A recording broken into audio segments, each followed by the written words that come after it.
Hotel? Yeah. There's a fire on the third floor. Can we get some response, please? Fire on the third floor. That's what we're having people calling down. There's a roll call upstairs. Somebody's yelling fire over near the Pioneer Hotel. Pioneer Hotel, check.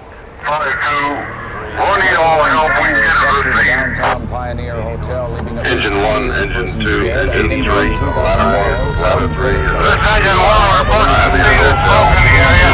Engine 2 is going to make a contact.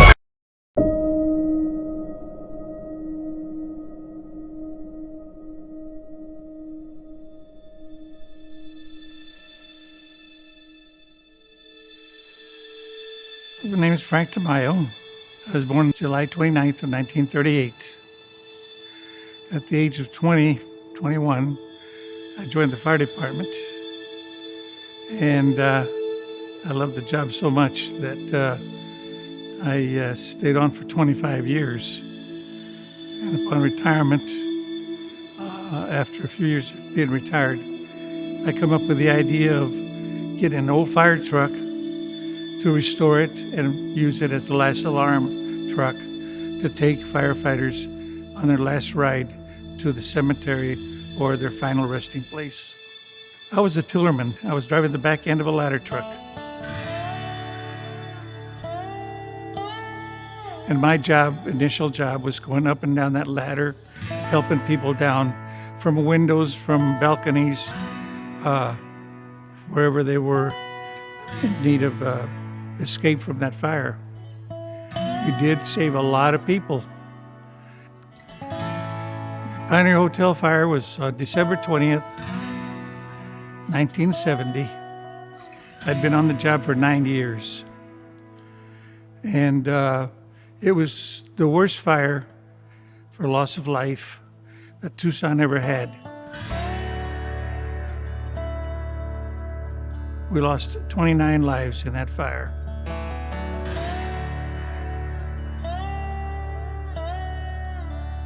As a result of having to go into that fire without an air pack, there was about 125 firemen that made out incident reports about having to go to the hospital to get checked out. And most of them were for smoke inhalation because of not having enough equipment. We also did not have ladders tall enough for a 12-story building, which was what the Pioneer Hotel was. We had all the men, or almost all the men that were off duty were called back in duty, and some on reserve equipment, which was not well equipped, and we just did not have enough equipment for all the firefighters that were at that fire. Normally, after a big fire or any kind of fire, we have a critique, we have classes on how we could improve the operations of that call. At the Pioneer Hotel fire, there was never a critique. There was never any classes. It wasn't until 10 months after the fire that all the firemen that worked at that fire were asked to write a short memo or story of what they had seen at that call. And my guess is that because of the litigation, the lawsuits as a result of a major fire like that, they didn't want us to even talk about it. And so there was no classes. PTSD was unheard of at that time. And I think every fireman that worked at that fire that went into the building and saw the tragedy of 9 lives or 29 lives that were lost in that fire. It was just kept hush hush. We were not to talk about it to anyone.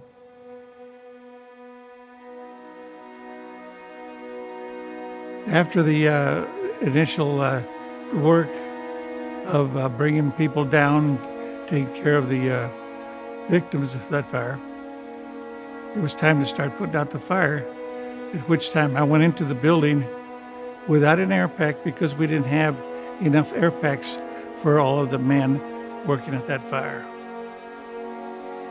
The fire was something that helped the fire department experience the need for much more equipment, which we ended up getting as a result of that fire.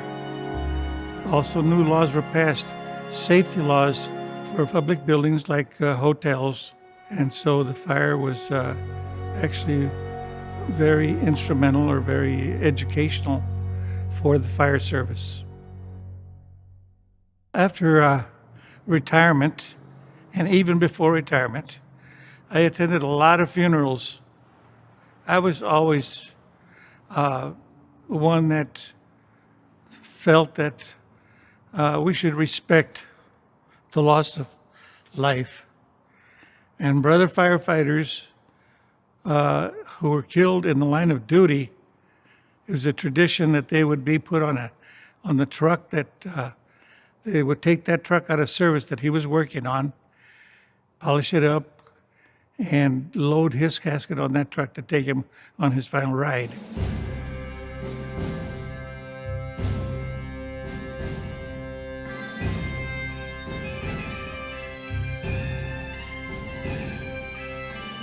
But firefighters who had worked 10, 15, 20, 30 years,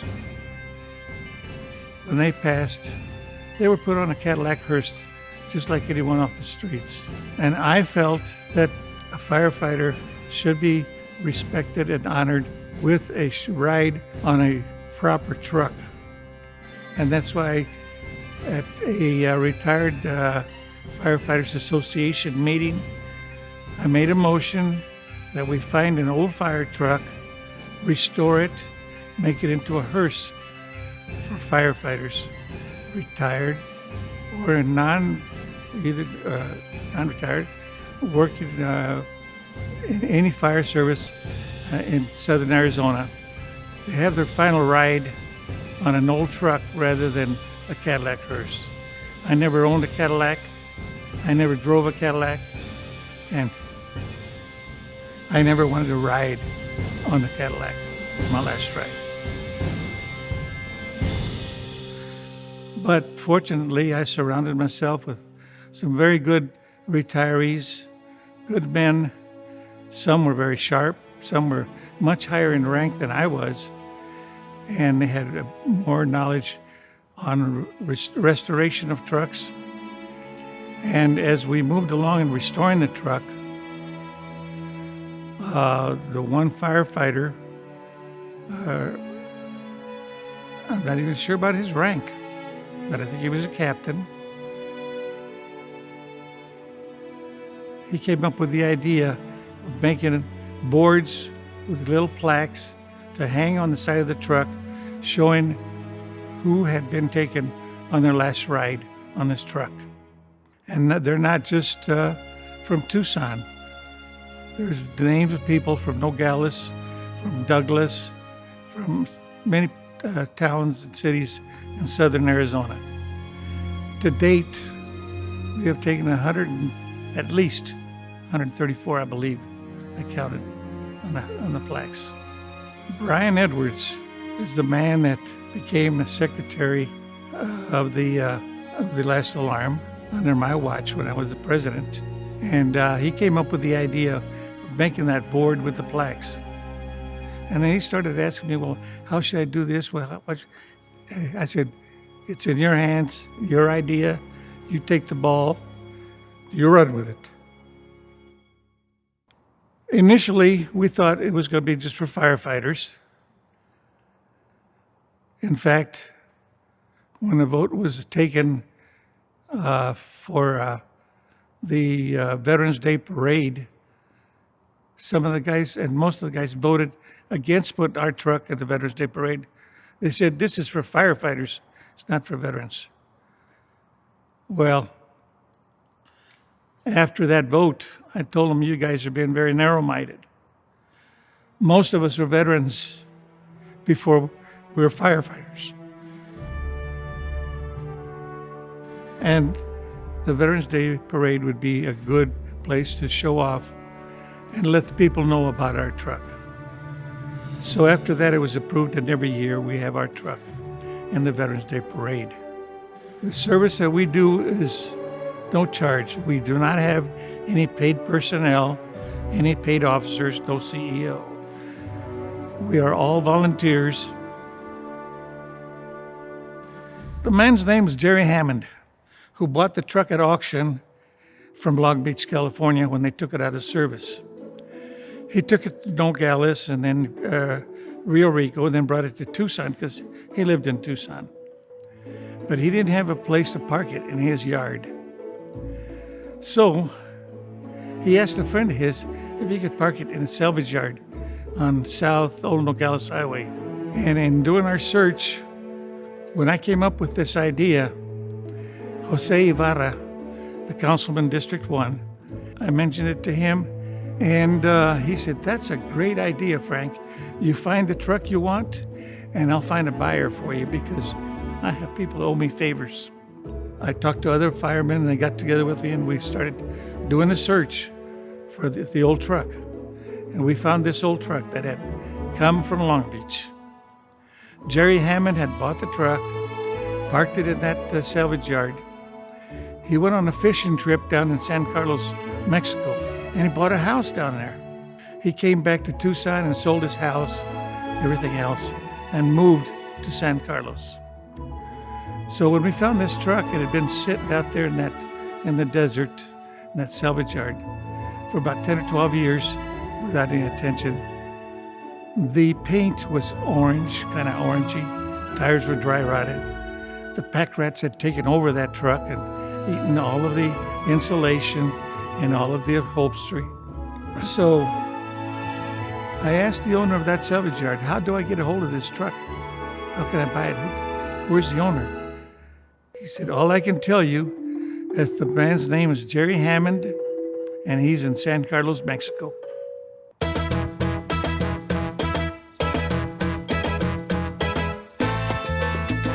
Well, I happen to know that we had a retired chief who was the chief of maintenance for our fire department, Al Montoya. And I knew that he had a home here in Tucson, and he also had a home in San Carlos, Mexico. He had dual citizenship. I called his house.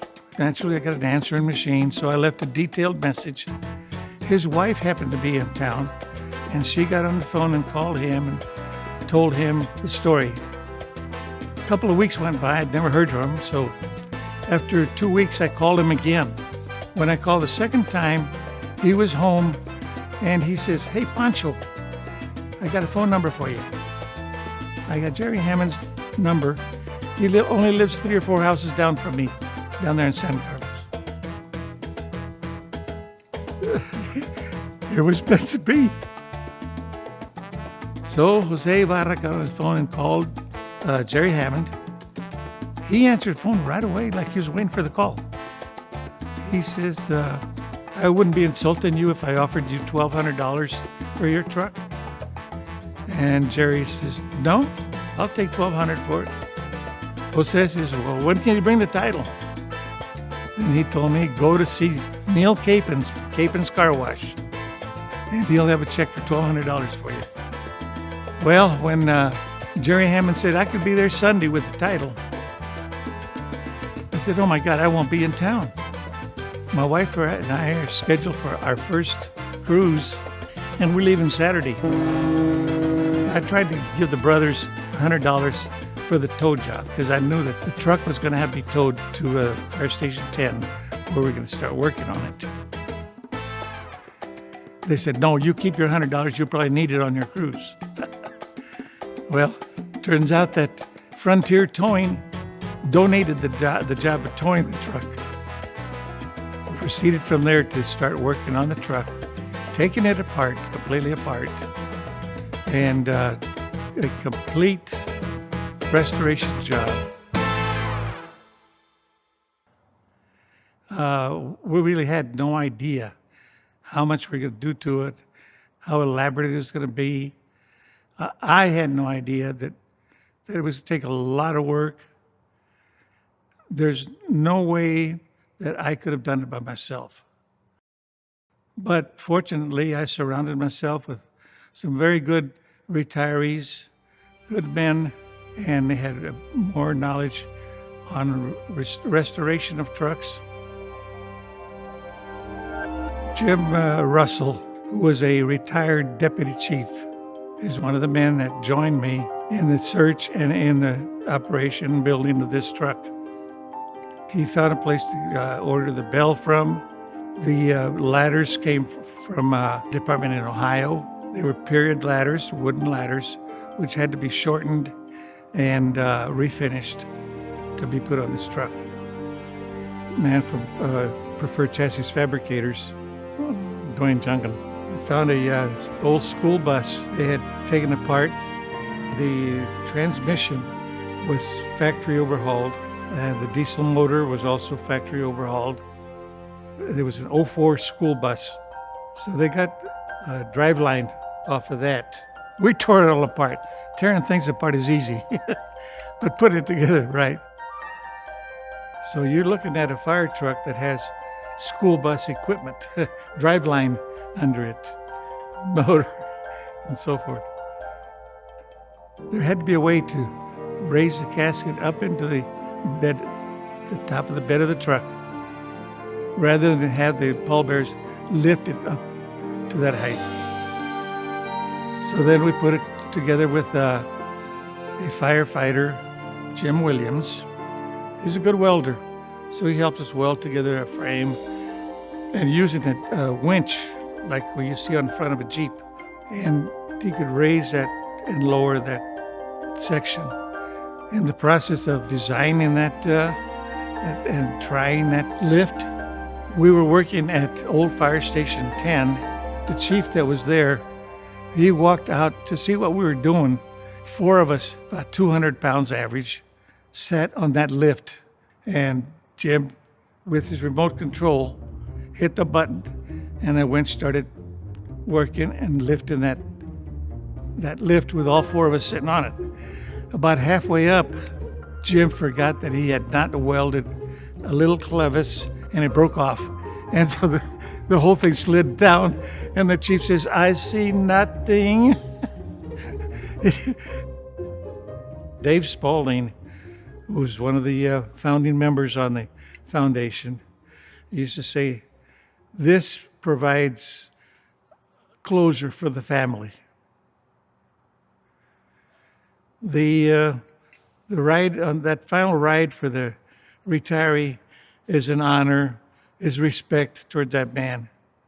But the ones that really get something out of it are the families, the pride. You see, it's what's, like Spaulding said, final closure to that man's death. Life. Respect. We are online, lastalarmfoundation.com. The truck takes a lot of maintenance.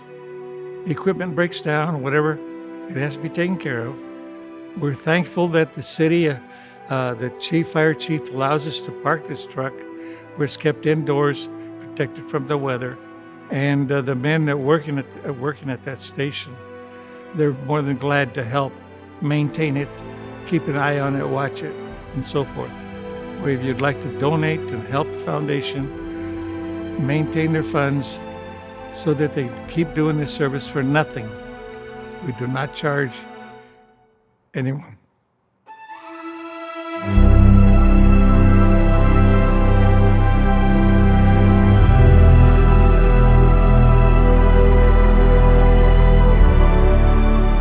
The reason I'm here is because of Brian. Because Brian is the one, when he came on, when he volunteered to get on the board with the Last Alarm. And he saw that all the founding members were passing on, and I was the only one left other than that businessman, Dan Matlick. He joined with Jim Russell and the other founding members of the Last Alarm Foundation. Incidentally, today, Dan Matlick and I, the only two surviving members of the original founding members of the Last Alarm Foundation. He says, Frank, you got to do the story. You have to do a history of the Last Alarm. Because once you're gone, the story's gone. So, thank you, Brian.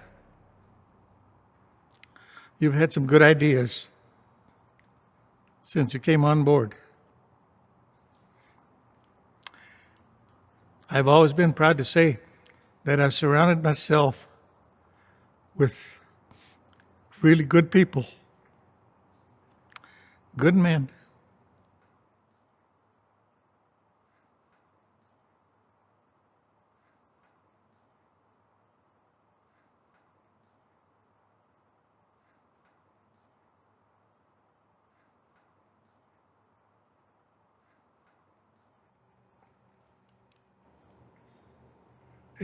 There's a lot of pride. Is that what it is? A lot of pride.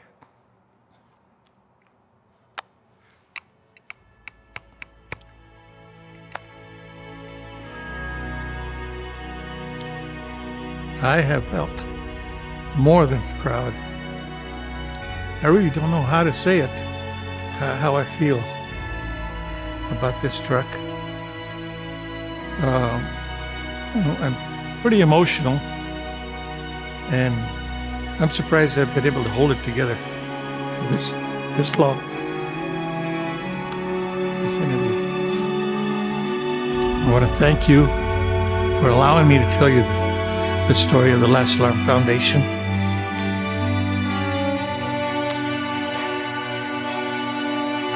And I hope that it's here long after I'm gone. I know it'll still be in good shape to take me on my last ride.